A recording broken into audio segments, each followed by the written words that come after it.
Nag-chat si DJY guys, yung may-ari ng Ocean White. So gusto kami makascream nila Pangs. So pinapabuo na dito ni Pangs yung 5, kaso kulang pa guys. Sa viewers, pwede kami kumuha. Eto, kasama rin natin si Bon. Happy birthday to you. Pa? Lalabasan namin ng meta to guys, sila DJY. Kaya dito, sasanayin natin si Pangs. Sabi ko, Uranus Angela kami. Uranus daw ako, sabi ni Master ha. Ignore, girl. Laki ng katawan, naka-Angela. Bading! Ikaw ang bading, ikaw ang bading. Huwag niyo kapalit si Master ha.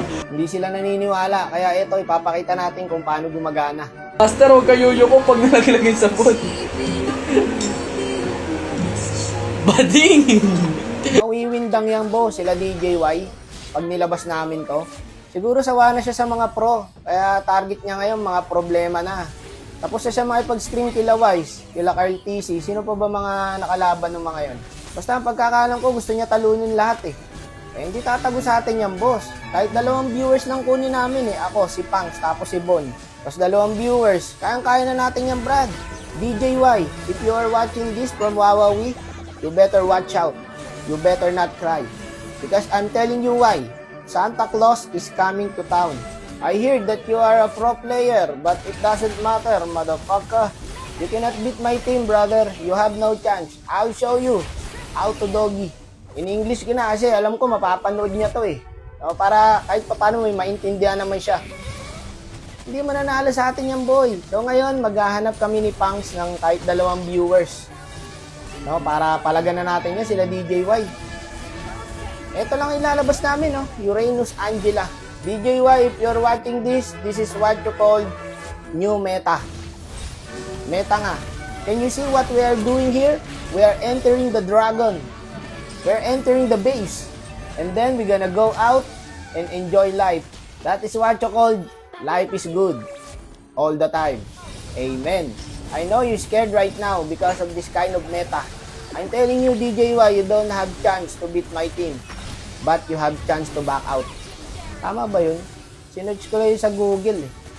Pwede na yun. Maintindihan niya naman siguro yun na guys. Hindi na mamatay boss oh. Oh, siguro first game namin, ito ilalapag namin na meta. Uranus Angela. You better ban these 2 heroes, DJY. It's so deadly and OP. You know what is the meaning of OP? Over fatigue. So my message for you, DJY.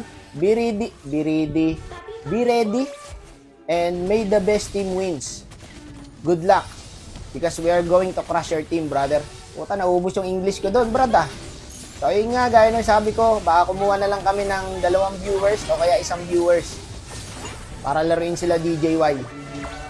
Basta mga viewers ni Pangs guys, kaya nating talunin yan ang pinagtitripan lang eh. Oo nga, legit, pero wag nyo basta-basta yung si DJY pre, kasi pro player yan sa bansa nila. Kaya shoutout sa Myanmar. Hindi ko sure kung Myanmar o ano Indo eh. Shoutout to the Myanmar citizens and Indo citizens. You guys are always welcome here in the Philippines because it's more fun in the Philippines. Pan de Coco, Pan de Sal, Pan de Manila. And shoutout sa imong mama. And yung laban nga pala namin guys is gaganapin sa itong Monday na, June 1. Ayan, napag-usapan na namin dyan ni DJY. Mabait tsaka usap guys, legit. Kaya no wonder na kilala din talaga sa Pinas to eh. Seryoso yun guys, yung sinabi ko kaninang pro player yan sa bansa nila. Saka isa pa, wala kaming idea sa mga kakampi niya. Pero balita ako may Pinoy daw. Kung kilala nyo guys, i-drop nyo sa comsec kung kilala nyo kung sino yun. So good luck DJY for both of us. We are preparing now because we want to give you a better life. A better fight.